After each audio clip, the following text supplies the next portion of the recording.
नमस्ते साथीहरु सबैजनालाई मेरो न्यू भिडियोमा स्वागत रहेको छ। आज चाहिँ म जाँदैछु तनहुँ गोर्खा र मेरो यो भिडियोलाई चाहिँ लाइक एन्ड सब्स्क्राइब चाहिँ गर्नु नभुल्नु होला र यो भिडियोलाई अन्तिमसम्म हेर्नु होला र इन्जोय दिस भिडियो र यस्तै भिडियोको लागि मेरो च्यानललाई सब्स्क्राइब गर्नु होला। खासमा भन्नुपर्दा साथीहरु हामी चाहिँ गोर्खा चाहिँ म र ठुलबाबा जान लागेको हो, किनभने गोर्खामा चाहिँ हरेक वर्ष चाहिँ पूजा हुने गर्दछ, त्यसमा चाहिँ हामी जान लागेको है त साथीहरु।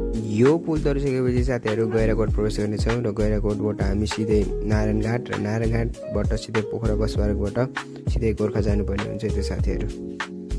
त साथीहरु हामी चाहिँ गैराकोट प्रवेश गरिसकेका छौँ र यहाँ चाहिँ बोर्ड देख्न सक्नुहुन्छ तपाईहरुले गैराकोटको। हामी जान लागेको अटो चाहिँ यही त साथीहरु। यहाँ चाहिँ ठुलबाबाले अटो कतिर जान्छ भनेर टाइम सोधिरहनु भएको छ। फाइनली गाइज हामी चाहिँ पोखरा बस पार्कमा पुगिसकेका छौँ र बसको टिकट काटेर हामी चाहिँ खाजा खाने तर्फतिर लाग्यौँ र पहिला त कपाल काट्नुपर्ने छ साथीहरु। मैले चाहिँ आफ्नो कपाल सपाल काटिसकेँ, त्यसपछि चाहिँ हामी सिधै खाजा खानातिर गयौँ र ठुलबाबा चाहिँ स्प्राइट आफ्नो एनर्जी चढाइरहनु भएको थियो, तर म भने चिउरा र स्प्राइटसँग आफ्नो खाजा खाएँ है त साथीहरु। ल त साथीहरु हामी चाहिँ बसमा बसिसकेका छौँ र यो बस चाहिँ केही छिनमा यहाँबाट हिँड्नेवाला छ र त्यसपछि चाहिँ हामी लगभग 2-3 घन्टामा चाहिँ 12 किलो पुग्यौँ है त गाइजहरु। हामी चाहिँ 12 किलो पुगिसकेका छौँ र हामी चाहिँ यहाँ बसिरहेको छौँ, खाजा साजा खायौँ र त्यसपछि चाहिँ अर्को बस फेरेर चाहिँ हामी यहाँबाट सिधै गोर्खा जानुपर्ने हुनेछ। यो भिडियोलाई हेर्दै गर्नु होला।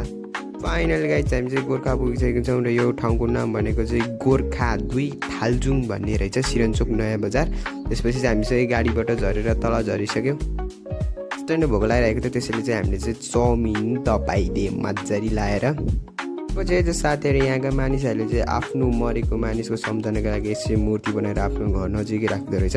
तर हाम्रो गाउँमा चाहिँ यस्तो खालको चलन केही पनि छैन है त साथीहरु, यहाँ चाहिँ यस्तो रहेछ।